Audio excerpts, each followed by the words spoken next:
We, the intelligent creation alive today, always want to know where we came from and why.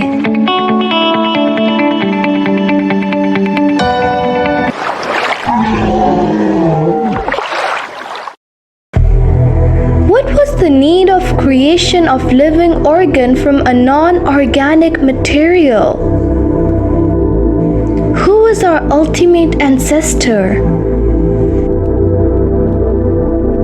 Our science is able to create a theory like Big Bang that how universe is created.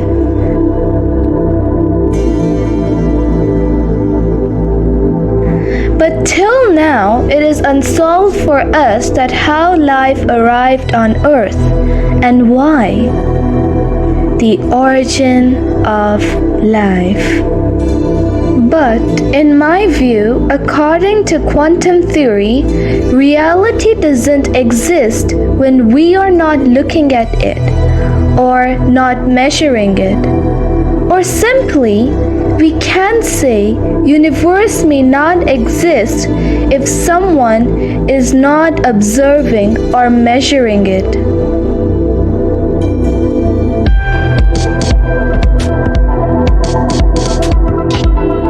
Maybe this reality insists the nature to create living organ from non-living matter. This film is based on much depth scientific analysis about origin of life. My request is, please see its before episode, Origin of Life Part 1 for detailed understanding.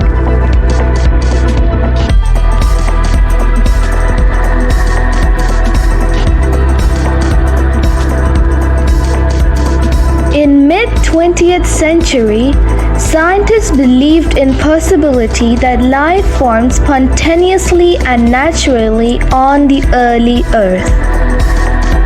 While Miller was trying to make the stuff of life from scratch, other scientists were figuring out what genes were made of. By this time, many biological molecules were known. These included sugars, fats, proteins, and nucleic acids such as deoxyribonucleic acid or DNA.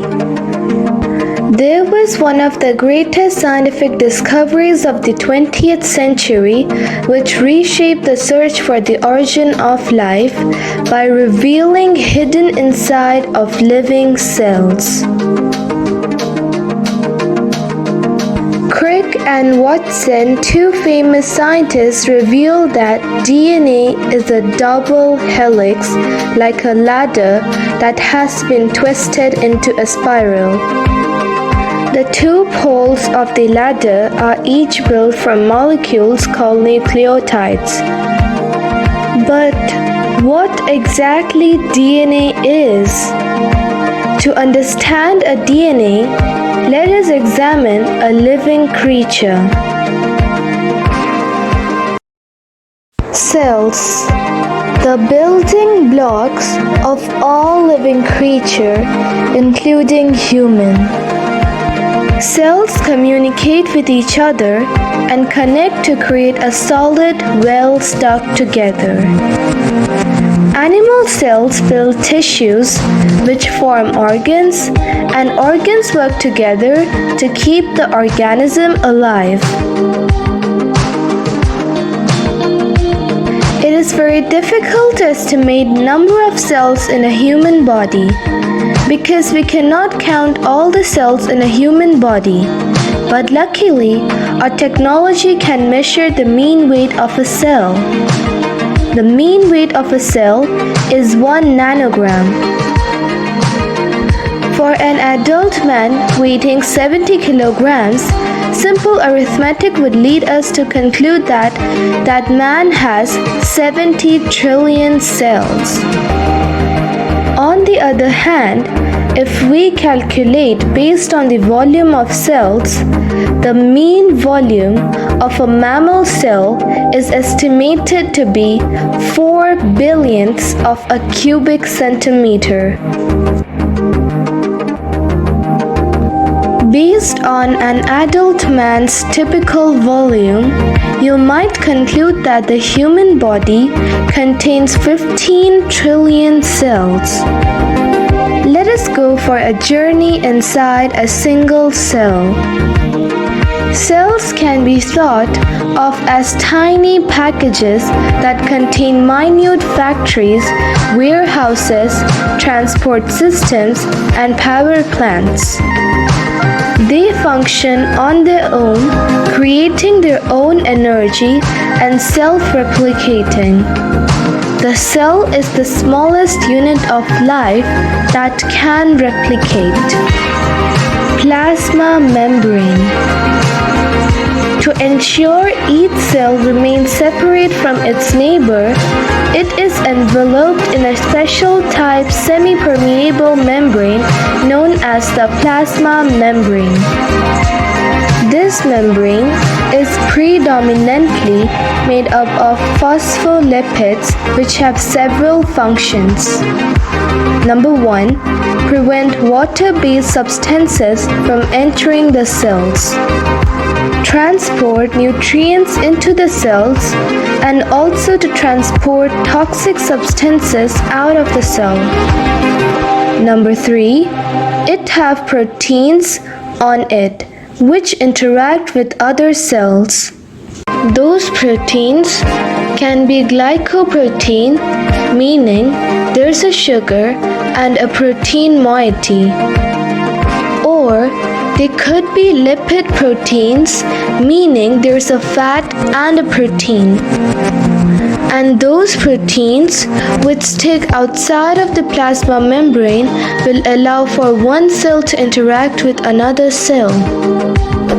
The cell membrane also provides some structural support for a cell. Inside the cell, there is cytoplasm. Cytoplasm is a gelatinous liquid that fills the inside of a cell, which is composed of water, salts, and various organic molecules. Cytoplasm is a funny term in which cyto means cell and plasm means stuff, so it's cell stuff. For easy understanding, you think about a cell as a big thick water balloon or an ocean, and inside the balloon or ocean, the little pieces of fruit floating around in it. These fruit are organelles. Cytoskeleton. The cytoskeleton is a network of filaments and tubules that extends throughout a cell through the cytoplasm, which is all of the material within a cell except for the nucleus. The cytoskeleton supports the cell, gives it shape, organizes and tethers the organelles, and has roles in molecule transport, cell division, and cell signaling. Endoplasmic reticulum, ER for short. It is a continuous membrane system that forms a series of flattened sacs within the cytoplasm of eukaryotic cells and serves multiple functions like synthesis, folding, modification, and transport of proteins. Golgi apparatus, also called Golgi complex or Golgi body, a membrane-bound organelle made up of a series of flattened stacked pouches called cisternae. which is responsible for transporting, modifying, and packaging proteins and lipids into vesicles for delivery to targeted destinations. Lysosomes and peroxisomes. Lysosomes are small spherical organelles enclosed by a single membrane, which contains digestive enzymes. Peroxisomes are also small enzyme-containing organelles bound by a single membrane, which are very similar in size to lysosomes. They contain enzymes that break down fatty acids and amino acids, resulting in, among other things, the production of the toxic substance hydrogen peroxide. They also contain high levels of an enzyme known as catalase, which breaks down the hydrogen peroxide into harmless products like water and oxygen. Mitochondria. Mitochondria are membrane-bound organelles having two different membranes. Those membranes of mitochondria produce energy. That energy is produced by having chemicals within the cell go through pathways, in other words, be converted. Chemical energy produced by the mitochondria is stored in a small molecule called adenosine triphosphate, ATP for short. Because the phosphate is a high-energy bond and provides energy for other reactions within the cell. Mitochondria contain their own small chromosomes. Some different cells have different amounts of mitochondria because they need more energy. Example, the muscle has a lot of mitochondria. The liver does too, the kidney as well, and to a certain extent the brain, which lives off the energy those mitochondria produce.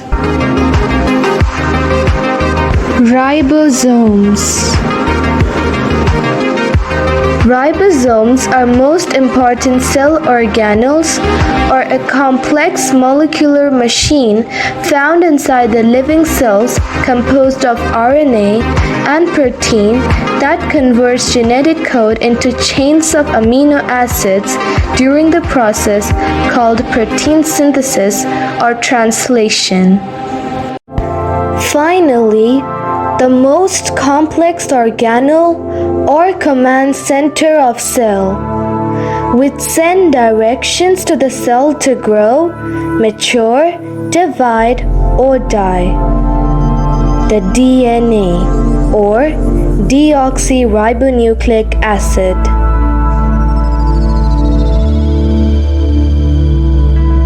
An organic chemical of complex molecular structure that is found in all prokaryotic and eukaryotic cells and in many viruses.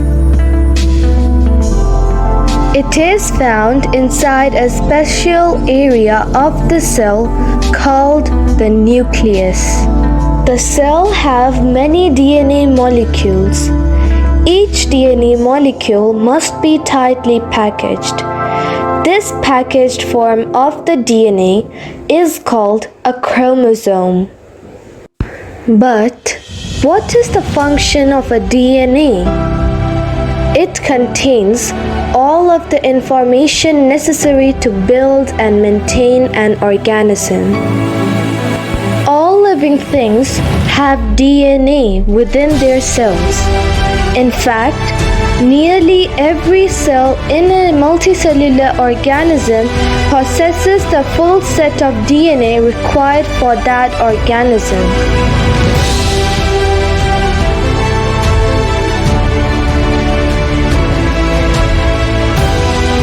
In the early 1950s, a American biologist James Watson and British physicist Francis Crick came up with their famous model of the DNA double helix. The structure of DNA is a double helix. In other words, it is a double-stranded molecule that twists like a spiral staircase.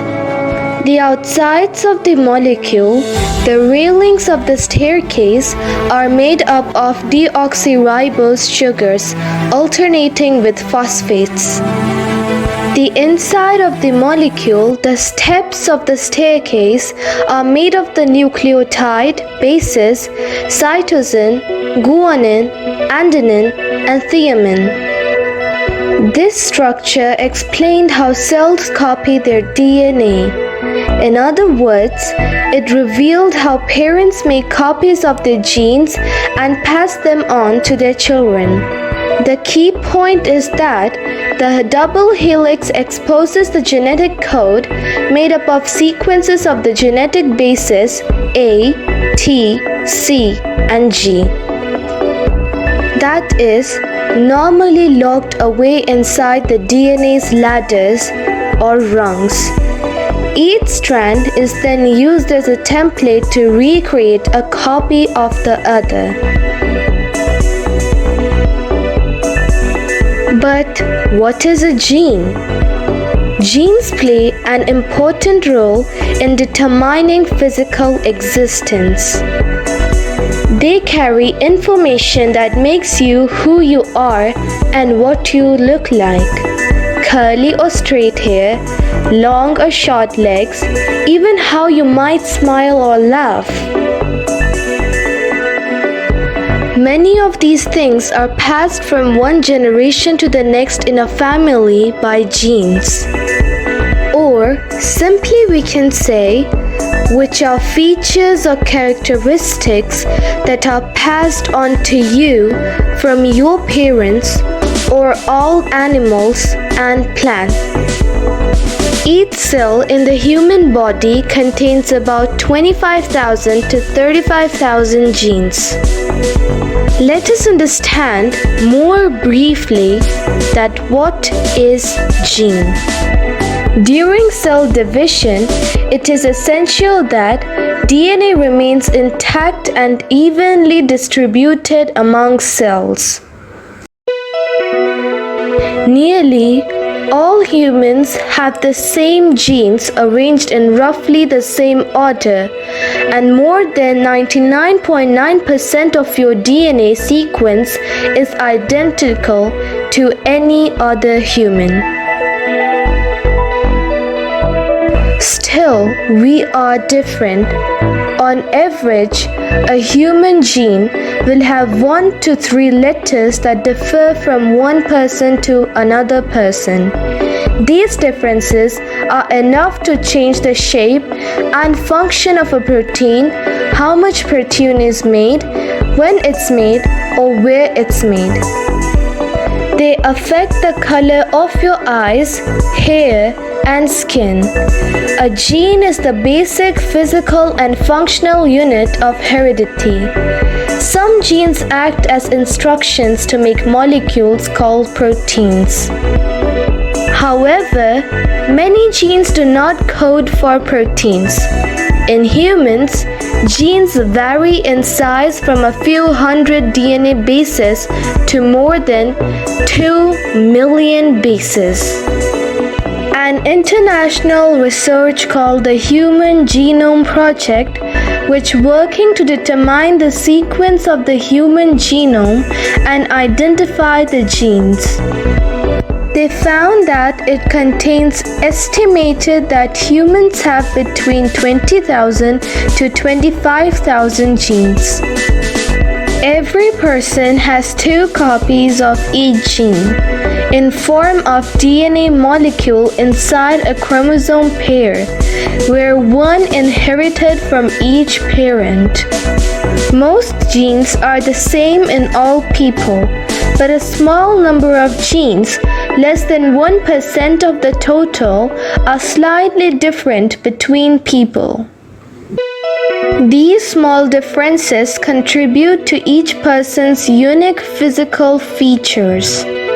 Each gene has a special job to do. A gene is a set of specific instructions, much like in a cookbook recipe for making proteins in the cells.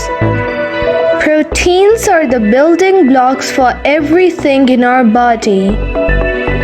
Bones and teeth, hair and earlobes, muscles and blood are all made up of proteins.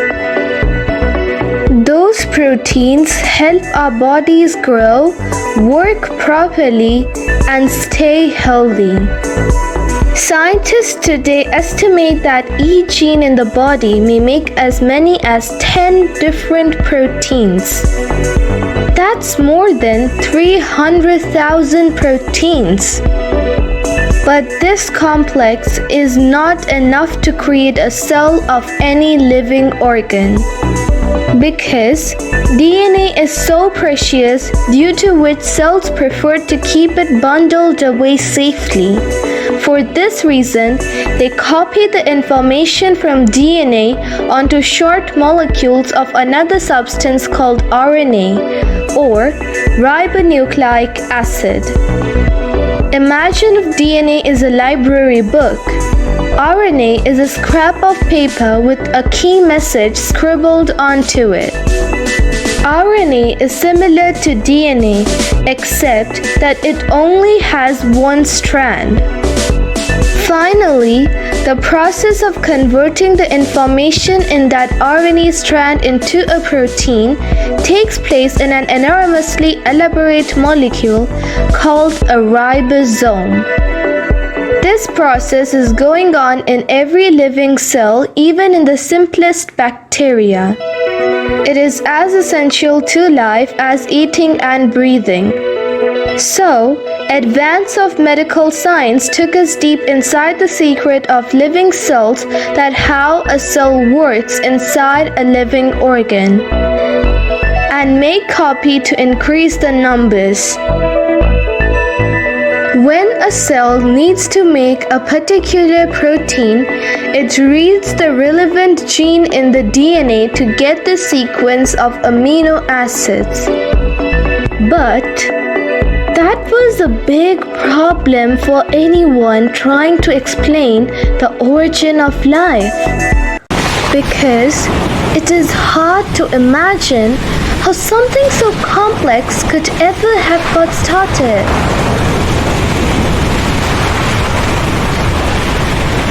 Or how can we believe on Miller-Urey experiment? Because any explanation for the origin of life must show how this complex trinity, like DNA, RNA, mitochondria, ribosome, and protein, came into existence and started working like such an advanced mechanism which till now intelligent human cannot imagine. In Origin of Life Part 3, I'll come with more deep scientific explanation. So stay tuned to see my upcoming video Origin of Life Part 3, and don't forget to subscribe my channel. Till now, take care and bye-bye.